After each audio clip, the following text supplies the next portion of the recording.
Hello, my students of BTech, AMI and Polytechnic.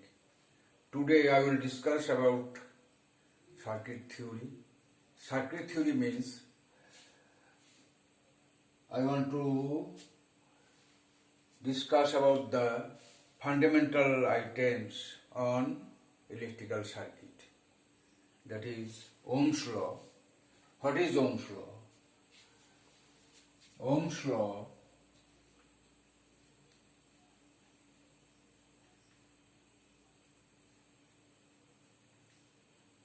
Ohm's law. Keeping যদি আমি কোনো কন্ডাক্টরের physical condition এবং chemical condition unchange রাখি, physical and chemical change যদি condition যদি আনচেঞ্জ রাখি এবং কোনো কারেন্ট যদি সেই কন্ডাক্টরের মধ্যে পাস করে এবং ভোল্টেজ থাকে ভি, তাহলে কি হবে? V directly I directly proportional to V.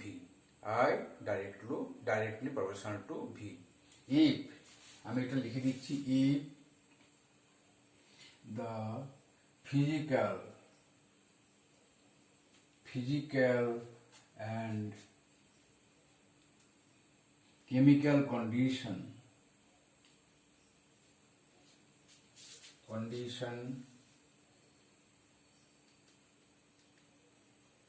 of the conductor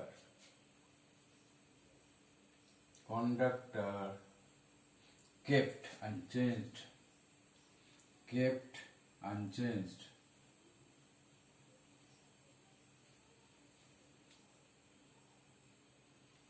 the current passing through current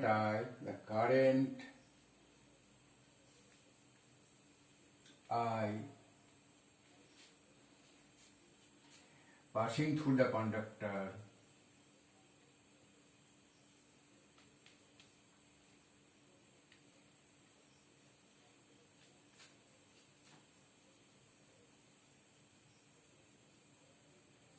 is directly proportional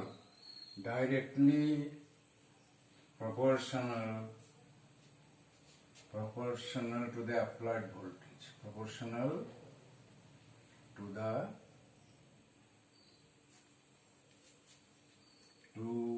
the applied voltage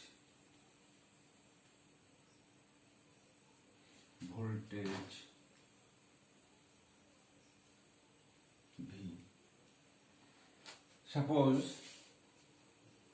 here is a conductor, একটা কন্ডাক্টর আছে, এর কন্ডাক্টরের রেজিস্ট্যান্স আছে একটা, ঠিক আছে। এখানে আমি ভি ভোল্টেজ অ্যাপ্লাই করলাম, কি করলাম? এখানে ভি ভোল্টেজ অ্যাপ্লাই করলাম। Current passing through the conductor is I, resistance is R, resistance is কন্ডাক্টরের রেজিস্ট্যান্স হচ্ছে আর। What will happen? দেখো এখানে V I is directly proportional to I. That means VI passing through the conductor ভোল্টেজের উপর depend করবে এবং V is equal to কি হবে? V is equal to R into I. এই রেজিস্ট্যান্সের পরে V is equal to R into I, ঠিক আছে। দ্যাট মিনস কি হচ্ছে আমার? I is equal to V by R, I is equal to V by R, ঠিক আছে। তাহলে পাওয়ার কি হচ্ছে? পাওয়ার আমি কি বলবো? না, পাওয়ার ইজ ইকুয়াল টু আমি কি জানি? Electrical power is equal two VI is equal two, if it is ডিসির ক্ষেত্রে VI হবে, আর যদি ইলেকট্রিক এসি হয় তাহলে VI cos phi, where cos phi is the power factor of the AC current. তো এখানে আমি ডিসির কথাই বলছি, VI। তো VI equal to power equal to কি হচ্ছে? I square R equal to power, ঠিক আছে। I square R equal to power. Energy equal to কি? Energy, electrical energy is equal to কি হবে বলো, পাওয়ার ইন্টু টাইম, পাওয়ারের সঙ্গে ইন্টু টাইম। তার মানে কি, পাওয়ার হচ্ছে I square R into time হচ্ছে টি। এর ইউনিট কি হবে না, watt hour. Watt hour is the unit, watt hour is the unit. আর পাওয়ারের ইউনিট কি হচ্ছে, পাওয়ারের ইউনিট হচ্ছে ওয়াট, পাওয়ার ইউনিট হচ্ছে জুলস পার সেকেন্ড বা ওয়াট, এটা হচ্ছে ওয়াট। আর কি বলা হয় না, জুলস পার সেকেন্ড। ওয়াট হচ্ছে 1 joule per second, joule per second. 1 watt is equal to 1 joule per second. বুঝেছো? তাহলে আমি এটা গেলাম ওহমস লতে গেলাম। এবার ওহমস ল একটা কথা হচ্ছে কি, এই যে রেজিস্ট্যান্স কিন্তু is changeable with the temperature. কি করে চেঞ্জ করছে রেজিস্ট্যান্স দেখো, some materials are there, the resistance changes with the temperature. That means it will increase, টেম্পারেচারটা বেড়ে যাবে, টেম্পারেচার রেজিস্ট্যান্স বেড়ে যাবে টেম্পারেচারের সঙ্গে। টেম্পারেচার বাড়লে রেজিস্ট্যান্স বাড়ে। কিছু মেটেরিয়াল আছে যার টেম্পারেচার বাড়লে রেজিস্ট্যান্স কমে যায়, আবার কিছু মেটেরিয়াল আছে যার টেম্পারেচার বাড়লেও একটা ওয়াইড রেঞ্জের মধ্যে টেম্পারেচার বেড়ে যায়, তাহলে রেজিস্ট্যান্সটা আনচেঞ্জ থাকে। এবং সেই জন্য কতগুলো টার্ম দেওয়া হয়েছে, সেটা হচ্ছে positive temperature coefficient. Some materials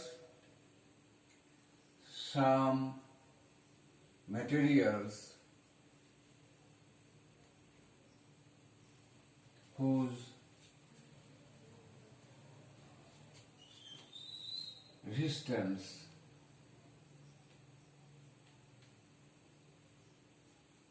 increase, some materials whose resistance increase with the increase of temperature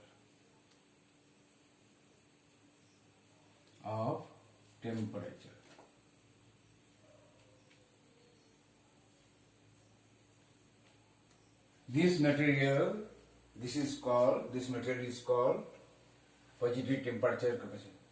The property of this material, the property of this material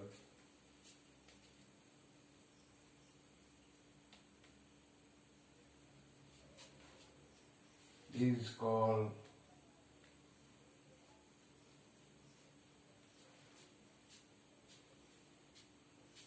material has the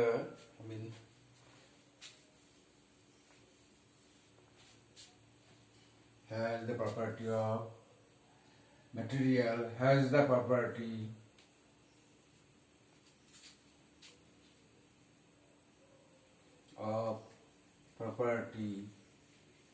of positive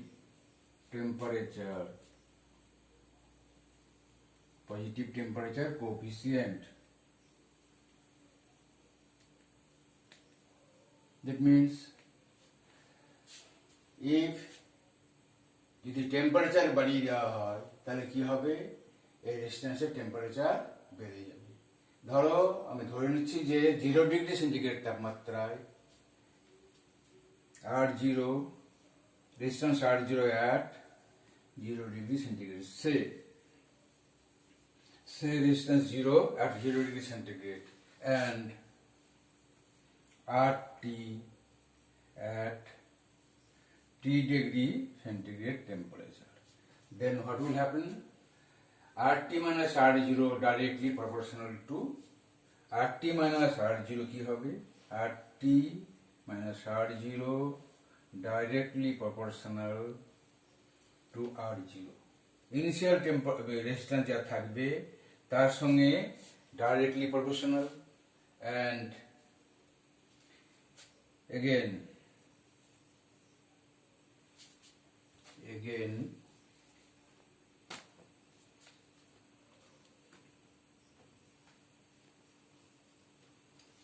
RT minus R0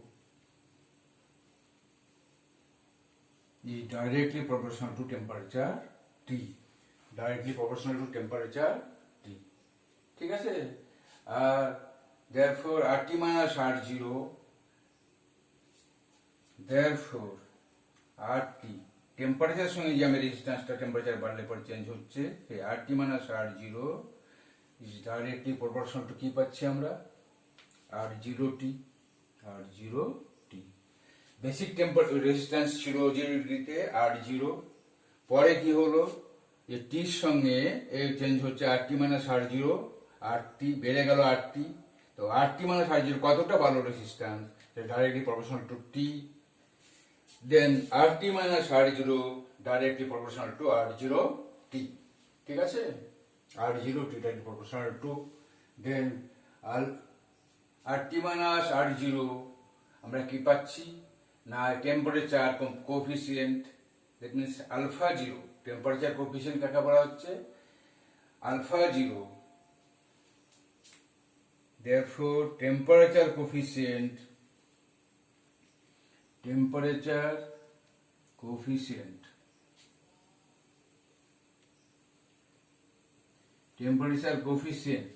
হচ্ছে যদি alpha zero হয়, temperature coefficient মেটেরিয়ালের একটা property, সব মেটেরিয়ালের একরকম থাকে না, যে আলফা জিরো টেম্পারেচার কোএফিসিয়েন্ট বিভিন্ন মেটেরিয়ালের ক্ষেত্রে সেটা চেঞ্জ হয়। কোনো একটা পার্টিকুলার মেটেরিয়াল কপারের ক্ষেত্রে যদি টেম্পারেচার কোএফিসিয়েন্ট আলফা জিরো হয়, তাহলে আলফা জিরোর কি হবে? Temperature coefficient alpha zero is equal to কি হবে দেখো, RT minus R0 by R0T, RT minus R0 by R0T, এটা হচ্ছে টেম্পারেচার কোএফিসিয়েন্ট। এই টেম্পারেচার কোএফিসিয়েন্ট কিন্তু নির্দিষ্ট থাকে না। 0 ডিগ্রিতে যে টেম্পারেচার কোএফিসিয়েন্ট থাকবে এর চেঞ্জ হবে, যদি আমি টেম্পারেচার চেঞ্জ করে T1 এ যায় তখন হবে আলফা T, যদি T2 তে যায় তাহলে টেম্পারেচার কোএফিসিয়েন্ট হয়ে যাবে alpha T2, alpha T1, alpha T2, যততে যাব যে চেঞ্জটা হচ্ছে আমার কি হচ্ছে টেম্পারেচার কোএফিসিয়েন্ট চেঞ্জ হতে থাকছে। কাজেই টেম্পারেচার আমার কোনো নির্দিষ্ট রেটে চেঞ্জ হয় না, নির্দিষ্ট রেটে আমার চেঞ্জ হচ্ছে না, সবসময় চেঞ্জ হতে থাকছে টেম্পারেচারের সঙ্গে সঙ্গে টেম্পারেচার কোএফিসিয়েন্ট। সেই সঙ্গে সঙ্গে কি হচ্ছে আমি দেখছি রেজিস্ট্যান্সও চেঞ্জ হয়ে যাচ্ছে, ঠিক আছে? সেটা কিভাবে আমি দেখাবো, দেখো আজকে তোমাদের ক্লাস নিচ্ছি পজিটিভ টেম্পারেচার কোএফিসিয়েন্টের। এখন তোমার যেটা বলবো যে পজিটিভ টেম্পারেচার কোএফিসিয়েন্টের সঙ্গে ম্যাটেরিয়ালের যে টেম্পারেচার রেজিস্ট্যান্স বেড়ে যায় সেটা কিভাবে বাড়ে সেটা দেখানোর জন্য আমি তোমাদের একটু বলবো। ধরো কোনো রেজিস্ট্যান্সে T1 টেম্পারেচারের জন্য T1 টেম্পারেচার এর জন্য রেজিস্ট্যান্স কত হলো না R1 হলো। রেজিস্ট্যান্স কত হলো? R1 রেজিস্ট্যান্স, এটা হলো রেজিস্ট্যান্স। এবং T2 টেম্পারেচারের জন্য T2 টেম্পারেচারের জন্য R2 রেজিস্ট্যান্স হলো, R2 রেজিস্ট্যান্স। তাহলে এই দুটোর মধ্যে রিলেশন কি হবে? R1 by R2 is equal to R1 by, therefore R1 by R2 is equal to কত হবে বলো? 1 plus alpha 0 T1 by 1 plus alpha 0 T2, 1 plus alpha 0 T1 by 1 plus alpha 0 T2। কিন্তু এই যে আলফা 0 এটাও বলেছি কি হয়, মেটেরিয়ালের একটা প্রপার্টি টেম্পারেচার কোএফিসিয়েন্ট বলা হয়। এই টেম্পারেচার কোএফিসিয়েন্টে কি হয়, টেম্পারেচার কোএফিসিয়েন্টটা চেঞ্জ হয়ে যায় কার সঙ্গে? টেম্পারেচারের সঙ্গে সঙ্গে টেম্পারেচার কোএফিসিয়েন্টও চেঞ্জ হয়। আর বিভিন্ন মেটেরিয়ালের জন্য এই টেম্পারেচার কোএফিসিয়েন্ট টেম্পারেচার বিভিন্ন রকম হয়ে যায়।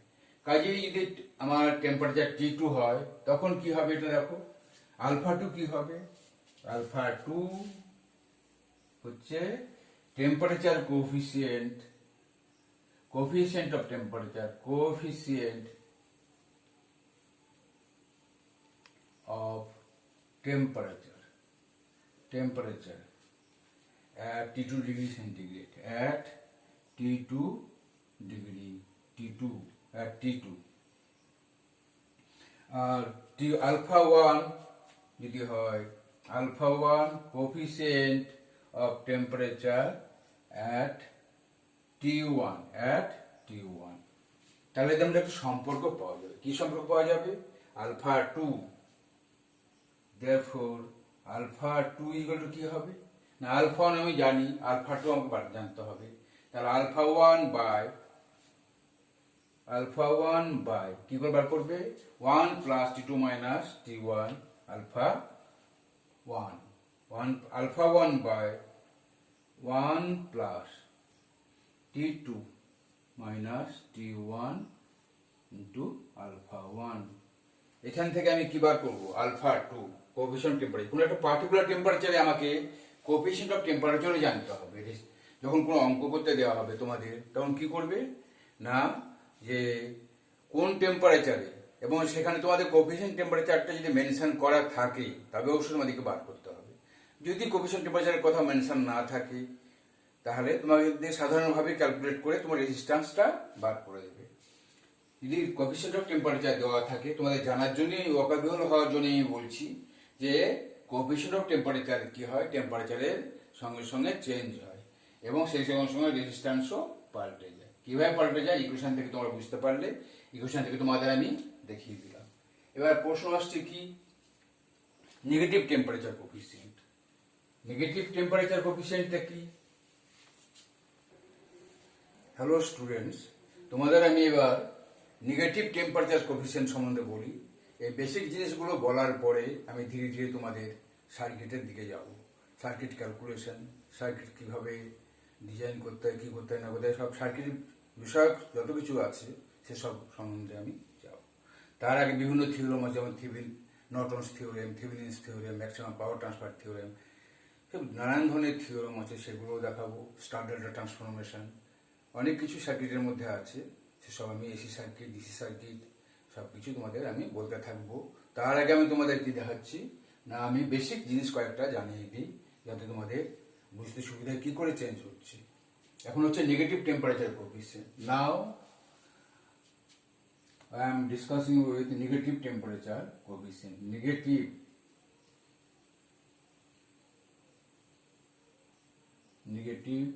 temperature coefficient.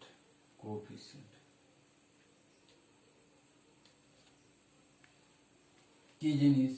কিছু মেটেরিয়ালস আছে তাতে কি হয় টেম্পারেচার বেড়ে গেলে তো রেজিস্ট্যান্স বাড়ে, আমরা দেখলাম পজিটিভ টেম্পারেচার কোএফিশিয়েন্টের ক্ষেত্রে। এখন কি দেখব যে কিছু মেটেরিয়াল আছে যাদের টেম্পারেচার বাড়লে রেজিস্ট্যান্স কমে যায়। কাদের না মোস্ট অফ দ্য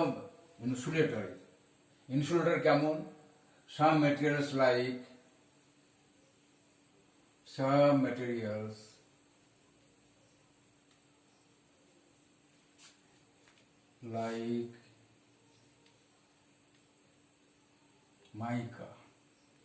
মাইকা হচ্ছে insulator, rubber,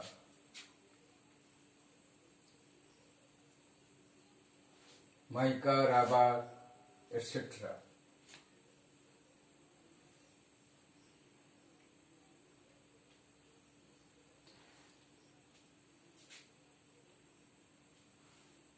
Some materials like mica, rubber, এগুলো ইনসুলেটর। যত ইনসুলেটর আছে ম্যাক্সিমাম ইনসুলেটর কি হয় get the property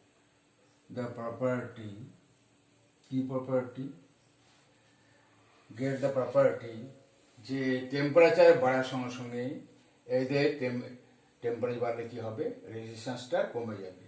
ঠিক উল্টো প্রপার্টি হয়। সেই জন্যে আমি এটা লিখে দিলাম না তোমাদের। তোমরা মনে রাখবে যে কিছু মেটেরিয়াল আছে যেগুলো ইনসুলেটর, মাইকা, রাবারের মতো, পিভিসি, পলিভিনাইল ক্লোরাইড, পিভিসি, তো এই জাতীয় অনেক মেটেরিয়াল, ইন্ডিয়ান রাবার। এদের কি হয় যদি আমি টেম্পারেচার বেড়ে গেলে পরে এদের কি হবে এদের রেজিস্ট্যান্সটা কমে যাবে। সেই জন্য এদের বলা হয় নেগেটিভ টেম্পারেচার কোএফিশিয়েন্ট। আর কিছু মেটেরিয়াল আছে যাদের টেম্পারেচারটা কি হয়, মানে রেজিস্ট্যান্সটা কি হবে, ওয়াইড রেঞ্জের মধ্যে, একটা ওয়াইড রেঞ্জের মধ্যে তার টেম্পারেচার এবং রেজিস্ট্যান্সের চেঞ্জ হয় না। যেমন কি হয়, কনস্ট্যান্ট রেজিস্ট্যান্স, কনস্ট্যান্ট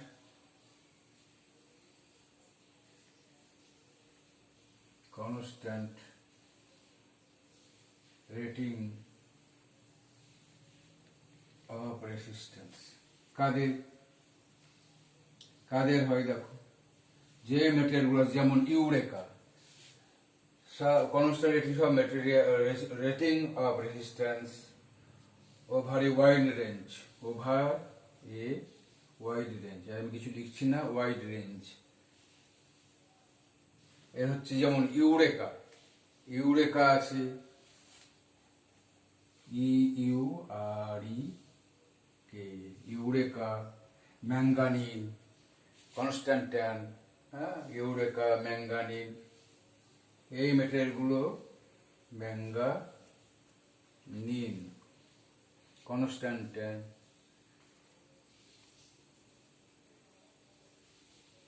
এগুলো হচ্ছে অ্যালয়।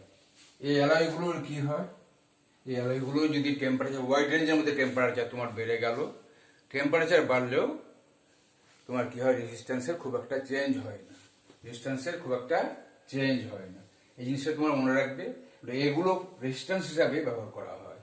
কোনো সার্কিটে আমি রেজিস্ট্যান্স লাগাবো, রেজিস্ট্যান্সের দরকার, কোনো একটা 30 ওহম একটা রেজিস্ট্যান্স আমাকে লাগাতে হবে। ওহম তো এইভাবে দেখানো তোমাদের বলেছি যে এই 30 ওহম রেজিস্ট্যান্স আমাকে একটা লাগাতে হবে, তখন আমাকে একটা রেজিস্ট্যান্স তৈরি করে নিতে হবে। রেজিস্ট্যান্স তৈরি করে নিয়ে, বা এমনি বাজারে অ্যাভেলেবল, যে ভরে দেওয়া থাকে কত, ওয়াটেজ দেওয়া থাকে, আর ওয়াটেজ আর রেজিস্ট্যান্স দেওয়া থাকলেই বোঝা যাবে যে তার ওয়্যারের সাইজ কি হবে, সেটা আমাদের জানা যাবে। তো তোমাদের সেইভাবেই তোমাদেরকে এই রেজিস্ট্যান্সটা বাজার থেকে কিনতে পাওয়া যাবে। একটা সার্কিটের রেজিস্ট্যান্স 30 ওহমের রেজিস্ট্যান্স লাগিয়ে দিলে, রেজিস্ট্যান্স নানান ক্যাটাগরির হয়, ভেরিয়েবল রেজিস্ট্যান্স হয়, কনস্ট্যান্ট রেজিস্ট্যান্স। ভেরিয়েবল রেজিস্ট্যান্স কি, একটা ওয়াইপার থাকে উপরে, তুমি সেটা স্লাইড করলে উপর দিয়ে রেজিস্ট্যান্সটাকে চেঞ্জ করা যায়। অনেক ক্ষেত্রে পটেনশিয়াল ডিভাইডার, পটেনশিয়াল ডিভাইডারটা কি, সেটাও রেজিস্ট্যান্সের কম্বিনেশন। ঠিক আছে, তো এই সমস্ত রেজিস্ট্যান্স আমাদের চেঞ্জ হয়, যেটা টেম্পারেচারের সঙ্গে চেঞ্জ হয় সেটা বললাম। তোমরা শুনলে যে কতভাবে তোমাদের রেজিস্ট্যান্স চেঞ্জ হয়ে থাকে। এবার তোমাদের আমি সার্কিট কয়েকটা ইকুইভ্যালেন্ট দেখিয়ে দিচ্ছি সিম্পলি, তারপর নেক্সট ক্লাসে আমি আরো ভালোভাবে দেখাবো। হ্যালো স্টুডেন্টস, তোমাদের আমি যেটা দেখাবো যে রেজিস্ট্যান্সের কম্বিনেশন। রেজিস্ট্যান্সগুলো ব্যবহার করা হয়, বিভিন্নভাবে ব্যবহার করা হয় প্রয়োজন অনুযায়ী। কিভাবে ব্যবহার করা হয়, রেজিস্ট্যান্স আমি প্যারালালে ব্যবহার করতে পারি, রেজিস্ট্যান্স আমি সিরিজে ব্যবহার করতে পারি। রেজিস্ট্যান্সটা ব্যবহার করা হয় বিভিন্ন প্রয়োজনে, বিভিন্নভাবে ব্যবহার করা হয় সার্কিটে। তোমাদের আমি বেসিক জিনিসটা আগে দেখিয়ে দিই, তারপর আমি হায়ার জিনিসের দিকে যাব। তোমাদের আমি শেখাতে থাকবো, তোমরা আমাকে জানাতে থাকো যে তোমাদের যদি কোনো জায়গায় এই যেগুলো পড়াচ্ছি এগুলো বেসিক, যারা পড়াশুনো শুরু করেছো তাদের জানার জন্য বেসিক জিনিসটা আমি দেখাচ্ছি। যারা তো শিখে গেছো তাদের কথা আলাদা, তারা তো জানোই সব কিছু, এবং যারা শুরু করেছো তাদের পক্ষে অনেক কিছু অসুবিধা হবে।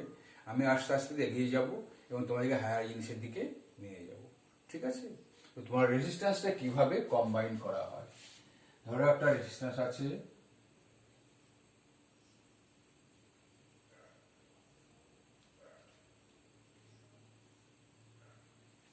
আর একটা রেজিস্ট্যান্স এখানে দিলাম, একটা রেজিস্ট্যান্স এখানে দিলাম।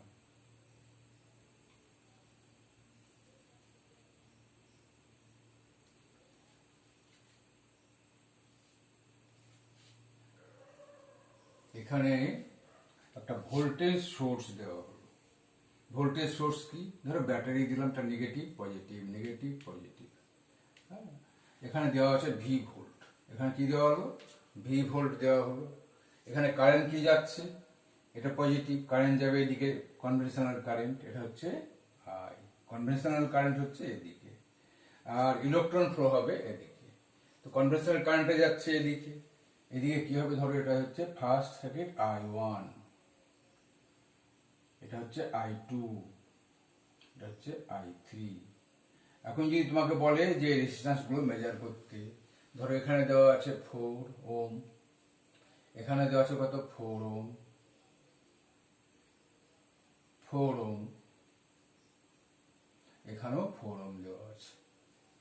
তাহলে তিনটি রেজিস্ট্যান্স 4 দেওয়া আছে। তার ইকুইভ্যালেন্ট রেজিস্ট্যান্স আগে বার করতে হবে। আর ইকুইভ্যালেন্ট রেজিস্ট্যান্স কি আমি জানি, জানতে হবে 1/R ইকুইভ্যালেন্ট ইকুয়াল টু কি না, আমি ফার্স্ট এটা 1 নাম্বার, এটা 2 নাম্বার, এটা 3 নাম্বার। তো ফার্স্টে কত যাচ্ছে, এটা হচ্ছে তোমার 1/4 ওহম রেজিস্ট্যান্স দেওয়া আছে, প্লাস 1/4 প্লাস 1/4। ঠিক আছে, তো এইটা রেজিস্ট্যান্সটা কি দাঁড়াচ্ছে, আমার ইকুইভ্যালেন্ট রেজিস্ট্যান্স। এগুলো যোগ করলে কি দাঁড়াচ্ছে না, আমার তো এখানে লসাগু 4 হচ্ছে, উপরে 1 2 3/4 ওহম রেজিস্ট্যান্স হচ্ছে। তো আর ইকুইভ্যালেন্ট কত, আর ইকুইভ্যালেন্ট ইকুয়াল টু 4, জাস্ট উল্টে গেল রেসিপ্রোকাল বাই 3 ওহম। এটা হচ্ছে ওহম রেজিস্ট্যান্সটা আমি পেয়ে গেলাম 4/3। এখানে যদি তোমার দেওয়া থাকে কত না, আমি জানি কি voltage by resistance equal to current. এটা ধরো ভোল্টেজ দেওয়া আছে 4 ভোল্ট। ঠিক আছে, কত দেওয়া আছে এখানে 4 ভোল্ট। তো 4 আমি কি জানি, কারেন্ট ইকুয়াল টু, যে কারেন্ট আই এর কি জানবো না, ভোল্টেজ। ভোল্টেজ কত দেওয়া আছে বলো, এখানে দেওয়া আছে কত 4 ভোল্ট দেওয়া আছে। 4 ভোল্ট বাই আমি রেজিস্ট্যান্স কত 4/3। ঠিক আছে, ইকুয়াল টু 4/4 ইন্টু 3 সমান 3 অ্যাম্পিয়ার। আমার কারেন্ট কত যাচ্ছে এখানে দেখছো, কারেন্টে আই ইকুয়াল টু আমি পেলাম 3 অ্যাম্পিয়ার। এই 3 অ্যাম্পিয়ার কারেন্ট কি হচ্ছে, তিনটে লিম্বে যাচ্ছে। এখানে রেজিস্ট্যান্স যেহেতু সমান, কাজে কারেন্ট এখানে আর ক্যালকুলেট করার কোনো দরকার নেই। কারেন্ট 1 অ্যাম্পিয়ার করে তিনটে যাবে। I1 equal to 1, I1 equal to I2 equal to I3 equal to 1 ampere. তাহলে তিনটে লিম্বে, তিনটে তোমার ব্রাঞ্চে কি হচ্ছে, তিনটে ব্রাঞ্চে 1 অ্যাম্পিয়ার করে কারেন্ট আমার যাচ্ছে। এগুলো ক্যালকুলেট করে বার করা হয়। কারণ ভোল্টেজকে আমি এইগুলো দিয়ে ভাগ করলেও আমি কারেন্ট পেয়ে যাবো 1 অ্যাম্পিয়ার। কারণ 4 ভোল্ট, দেখো কি আছে সহজ খুব, কারেন্ট I1 কত হবে, এখানে প্যারালাল কানেক্টর আছে 4 ভোল্ট, বা এখানে ভোল্ট বলা আছে ভোল্ট, বা রেজিস্ট্যান্স কত আছে এখানে 4 ওহম আছে। তো কত আসছে এখানে 1 অ্যাম্পিয়ার আসছে, 1 অ্যাম্প। ঠিক আছে, এই প্রত্যেক I1 I2 I3 একই, তিনটেতে 1 অ্যাম্পিয়ার করে ঠিক 3 অ্যাম্পিয়ারই আসছে। তিনটেকে অ্যাড করলে পরে কি হয় 3 অ্যাম্পিয়ার হয়। এটা তোমার একটা জিনিস গেল। নেক্সট যেটা দেখাবো সেটা হচ্ছে, এবার তোমাদের যেটা দেখাচ্ছি সেটা হচ্ছে যে রেজিস্ট্যান্সগুলো যদি সিরিজে কানেক্টেড থাকে, রেজিস্ট্যান্সগুলো থাকছে সিরিজে, এই একটা ডিস্টেন্স দিলাম, নেক্সট আর একটা রেজিস্ট্যান্স দিলাম, নেক্সট আর একটা রেজিস্ট্যান্স, তিনটে রেজিস্ট্যান্স এখানে আমি কানেক্ট করলাম। এখানে আমি দিলাম ডিসি ভোল্টেজ। ঠিক আছে, এটা ধরো তোমার দিলাম 1 ওহম, এটাও 1 ওহম, এটাও 1 ওহম। এখানে কারেন্ট যাচ্ছে, ধরো I অ্যাম্পিয়ার কারেন্ট যাচ্ছে। এখানে কিন্তু কারেন্টটা ভাগ হচ্ছে না, পুরোটাই কারেন্টটা এদিকে যাচ্ছে, নেগেটিভে কনভেনশনাল কারেন্ট যেটা, এটা নেগেটিভ যাচ্ছে, পজিটিভ দিয়ে বেরিয়ে নেগেটিভে কনভেনশনাল কারেন্টটা চলে আসছে। এটা হচ্ছে কনভেনশনাল কারেন্ট। ঠিক আছে, তারপর টোটাল রেজিস্ট্যান্স কত হচ্ছে অ্যাডিটিভ, এখানে সিরিজে থাকলে অ্যাডিটিভ হবে। তাহলে টোটাল রেজিস্ট্যান্স আর ইকুইভ্যালেন্ট ইকুয়াল কত, 1 plus 1 plus 1 equal to 3 ohm. এটা ধরো 3 ভোল্ট সাপ্লাই দেওয়া আছে। ঠিক আছে, 3 ভোল্ট সাপ্লাই দেওয়া আছে। তাহলে কত আমার কারেন্ট যাবে, therefore current passing through the circuit, current passing through the circuit, THROUGH, through the circuit, circuit আমি সিকেটি সংক্ষেপে লেখা যায়, CIRCUIT না লিখে যদি আমি সিকেটে লিখি তার মানে হচ্ছে সার্কিট। ঠিক আছে, তাই কত যা হবে না 3 ওহম, আমি ভোল্টেজকে কারেন্ট দিই 3/3 ইকুয়াল টু, এটা ভোল্টেজ, এটা কি আমি ওহম, তাহলে পাচ্ছি কারেন্ট কত 1 অ্যাম্পিয়ার। অ্যাম্পিয়ারটাকে কিভাবে দেখানো হয়, আলফা অ্যাম্পিয়ার, 1 অ্যাম্পিয়ার কারেন্ট এখান দিয়ে যাচ্ছে। therefore I is equal to 1 ampere. 1 ampere. এই ছোট করে একটা এক্সাম্পল দিয়ে আমি তোমাদের এটা বোঝালাম যে কিভাবে ক্যালকুলেট করতে হয়। বড় সার্কিট হবে তখন অন্যভাবে দেখাবো। এবং তোমাদের আমি বলছি যে তোমরা যে চ্যানেলগুলো দেখছো, তোমাদের তো সপ্তাহে একটা বেশি ক্লাস সাধারণত নেওয়া যাবে না। তোমরা দেখো, দেখে কোনো সমস্যা হলে আমাকে জানাবে। আমি এরপরে হায়ার টপিক্সের উপরে যাব, বেটার টপিক্সের উপরে যাব। তখন তোমরা জিনিসটা বুঝবার চেষ্টা করবে এবং আমাকে জানাবে যে তোমাদের কোথায় অসুবিধা হচ্ছে। আমি তোমাদের সেই জিনিসগুলো বুঝিয়ে দেবো। কাজেই তোমরা আমাকে সাবস্ক্রাইব করো, তোমরা শেয়ার করো বন্ধুদের মধ্যে যে তুমি এরকম ধরনের একটা ক্লাস হচ্ছে। আমি শিবপুর ইঞ্জিনিয়ারিং কলেজ থেকেই করেছি, ইলেকট্রিক্যাল, তারপর বিভিন্ন গভর্নমেন্ট সংস্থায় কাজ করে শেষে রেল থেকে রিটায়ার্ড করি। এবার আমি তোমাদের আশা করি তোমাদের খুব ভালোভাবে বোঝাতে পারবো, তোমাদের কোনো অসুবিধা হবে না। ঠিক আছে, শেষ করলাম।